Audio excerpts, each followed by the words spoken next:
নমস্কার বন্ধুরা, এ বাংলা নলের সাথে আপনাদেরকে স্বাগত। বন্ধুরা, ইসরায়েল এবং ইরানের মধ্যে যুদ্ধে আমেরিকা ইসরায়েলের পক্ষ নিয়ে অংশগ্রহণ করে রীতিমতো ফেঁসে গেছে বলা চলে।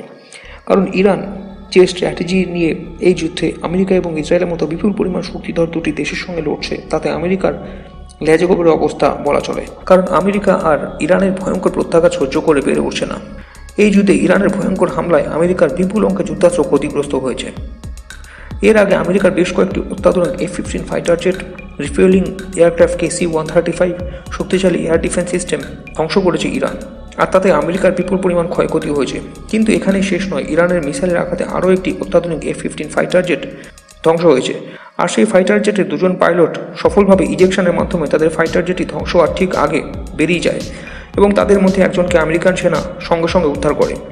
কিন্তু আরেকজন পাইলটকে উদ্ধার করার জন্য আমেরিকা ইরানের ভেতরে স্পেশাল অপারেশন চালায় এবং সেই সময় ইরানের IRGC স্পেশাল কমান্ডো বাহিনী আমেরিকার সেই অপারেশনকে বানচাল করে দেয় এবং আমেরিকা সেই অপারেশনে পুরোপুরিভাবে ব্যর্থ হয় এবং তাতে আমেরিকার দুটি C-130 ট্রান্সপোর্ট এয়ারক্রাফট এবং MH-6 হেলিকপ্টার সহ বেশ কয়েকটি হেলিকপ্টার ধ্বংস হয়ে গেছে। এক্ষেত্রে অনেক মিডিয়া রিপোর্টে এটিও বলছে যে মোট 11 থেকে 12টি আমেরিকান এয়ারক্রাফট ধ্বংস হয়ে গেছে। কিন্তু আমেরিকার রাষ্ট্রপতি ডোনাল্ড ট্রাম্প এই বিষয়ে অনেক বড় বড় ভাষণ দিচ্ছে যে তাদের এই অপারেশন সাকসেসফুল ছিল এবং আমেরিকার ওই পাইলটকে সফলভাবে উদ্ধার করা হয়েছে। এসব দাবিকে ইরানের তরফ থেকে পুরোপুরিভাবে নস্যাৎ করে ফেলা হয়েছে। এমনকি আমেরিকার এই অপারেশনে ইরানের যে এলাকাতে F-15 ফাইটার জেটের পাইলটটি লুকিয়েছিলেন সেই স্থান থেকে 200 কিলোমিটার দূরে চালানো হয়েছে। অর্থাৎ এক্ষেত্রে আমেরিকার পাইলট উদ্ধারের জন্য চালানো অপারেশনটির পেছনে আসল কী উদ্দেশ্য ছিল তা নিয়ে যথেষ্ট সন্দেহ রয়েছে। আর আমেরিকার দাবি মতো পাইলটকে যদি সত্যি উদ্ধার করা হতো তাহলে পাইলটের কোনো ছবি বা ভিডিও প্রকাশ করা হতো, কিন্তু সেরকম কোনো ছবি বা ভিডিও সামনে আসেনি। আর তাছাড়া আমেরিকার এই অপারেশনে ঠিক পরে ডোনাল্ড ট্রাম্প ইরানের ওপর ভয়ঙ্করভাবে খেপে গিয়ে গরম গরম ভাষণ দেওয়া শুরু করেন এবং রীতিমতো নোংরা ভাষায় গালাগালি দেওয়া শুরু করেন। আর তাতে একটি পরিষ্কারভাবে বোঝা যায় যে সে কতটা ফ্রাস্ট্রেটেড। আর আমেরিকার পাইলট রেস্কিউ মিশন যদি সত্যি সাকসেসফুল হতো তাহলে ডোনাল্ড ট্রাম্প এতটা ফ্রাস্ট্রেটেড হতেন না। অর্থাৎ ইরানের সাথে যুদ্ধে আমেরিকা প্রতি পদে পদে ব্যর্থ হচ্ছে। এখানে শেষ নয়, আমেরিকার রাষ্ট্রপতি ডোনাল্ড ট্রাম্প রেগে গিয়ে ইরানকে পুরোপুরিভাবে ধ্বংস করে ফেলার হুমকি দিয়েছেন। আর এই হুমকিতে বলা হয়েছে যে সে এমন ধ্বংসলীলা চালাবে ইরানের মধ্যে যা মানব সভ্যতা এর আগে কখনো দেখেনি।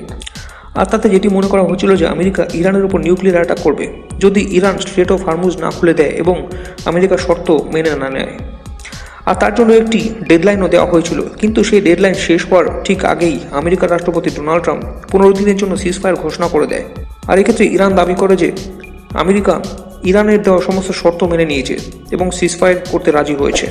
যে শর্তগুলির মধ্যে রয়েছে স্ট্রেট অফ হরমুজে ইরানের সম্পূর্ণ নিয়ন্ত্রণ থাকবে, অর্থাৎ ইরান ইচ্ছে মতো স্ট্রেট অফ হরমুজ দিয়ে পাস হওয়া জাহাজ এবং অয়েল ট্যাঙ্কারগুলির ওপর টোল ট্যাক্স বসাবে। আর এক্ষেত্রে আমেরিকা যেটা বলছে যে আমেরিকা ইরানে এই শর্তটি মেনে নিয়েছে যাতে এই যুদ্ধে ইরানের যা ক্ষয়ক্ষতি হয়েছে তা সহজে ভরপাই করা যায় স্ট্রেট অফ হরমুজ থেকে আসা টোল ট্যাক্সের মাধ্যমে। কিন্তু এতে আরব দেশগুলি ব্যাপকভাবে ক্ষিপ্ত হয়েছে, কারণ স্ট্রেট অফ হরমুজে ইরানের কন্ট্রোল থাকলে ইরানের দেওয়া কন্ডিশন অনুযায়ী সারা পৃথিবীতে আরব দেশগুলিকে তেল সাপ্লাই করতে হবে, যা আরব দেশগুলির জন্য একটি বিরাট বড় হিউমিলিয়েশন। কারণ স্ট্রেট অফ হরমুজ হলো একটি প্রাকৃতিকভাবে সৃষ্ট হওয়া প্রণালী, সেই জন্য এই প্রণালীটির ওপর কোনো একটি দেশের অধিকার থাকতে পারে না। আর ইরান আরও যেটি দাবি করছে যে তাদের শর্ত অনুযায়ী আমেরিকা সমস্ত আরব দেশগুলি থেকে তাদের মিলিটারি বেসগুলি সরিয়ে নেবে, কিন্তু আমেরিকা অবশ্য এই দাবিটি নস্যাৎ করে দিয়েছে। কিন্তু আমেরিকার রাষ্ট্রপতি ডোনাল্ড ট্রাম্পের ঘোষণা করা সিজফায়ারে ইসরায়েল এবং আরব দেশগুলি একেবারেই খুশি নয়, কারণ সিজফায়ারের শর্ত অনুযায়ী ইরানের ওপর থেকে সমস্ত স্যাংশন তুলে নেওয়া হলে ইরান বিনা বাধায় সারা পৃথিবীর বিভিন্ন দেশে কাঁচা তেল বিক্রি করতে পারবে।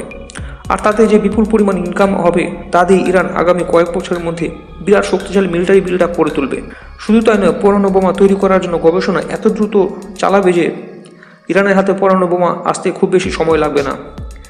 আর তা হলে ইসরায়েলের অস্তিত্ব সংকটের মুখে পড়বে, কারণ ইরানের মতো একটি দেশ যেটি প্রতিনিয়ত বলতে থাকে যে death to America, death to Jews, সেই দেশটির হাতে পরমাণু বোমা আসলে তারা ইসরায়েলের উপর পরমাণু বোমা ফায়ার করতে দুবার ভাববে না। এখানেই শেষ নয়, সিজফায়ারের শর্ত অনুযায়ী ইরান এবং তাদের সমর্থিত সমস্ত মিলিশিয়া গ্রুপগুলি যেমন হামাস, হিজবুল্লাহ, হুতি এদের উপর আক্রমণ পুরোপুরিভাবে বন্ধ করতে হবে। কিন্তু ইসরায়েল সিজফায়ার ঘোষণা হওয়ার 12 ঘন্টার মধ্যেই ইরানের একটি মিলিশিয়া গ্রুপ লেবাননের হিজবুল্লাহর উপর ভয়ঙ্করভাবে আক্রমণ শুরু করে দিয়েছে। আর তাতে লেবাননের রাজধানী বেইরুট পুরোপুরিভাবে নরকে পরিণত হয়েছে। অপরদিকে UAE ইরানের লাবান অয়েল রিফাইনারিতে ভয়ঙ্করভাবে আক্রমণ চালিয়েছে, আর তাতে ইরানের ওই অয়েল রিফাইনারিটি দাউ দাউ করে জ্বলছে। যে ইউএই এতদিন ধরে তাদের সমস্ত ঝাঁচকচকে শহরগুলি যেমন আবুধাবি, দুবাই, যেগুলি ইরানের ভয়ঙ্কর মিসাইল হামলায় ব্যাপকভাবে ক্ষতিগ্রস্ত হয়েছে, সেই ইউএই এখন ইরানের ওপর হামলা চালানো শুরু করে দিয়েছে। আর ইউএইর এই আক্রমণের প্রত্যুত্তরে ইরান ইউএই এবং কুয়েতের ওপর মিসাইল এবং ড্রোনের সাহায্যে হামলা শুরু করে দিয়েছে। আর ইরানের তরফ থেকে এটি ঘোষণা করা হয়েছে যে ইসরায়েল যদি লেবাননের ওপর হামলা ইমিডিয়েটলি বন্ধ না করে তাহলে ইরান আবার যুদ্ধ শুরু করে দেবে। আর তার জন্য কয়েক ঘন্টা সময় দেওয়া হয়েছে ইসরায়েলকে।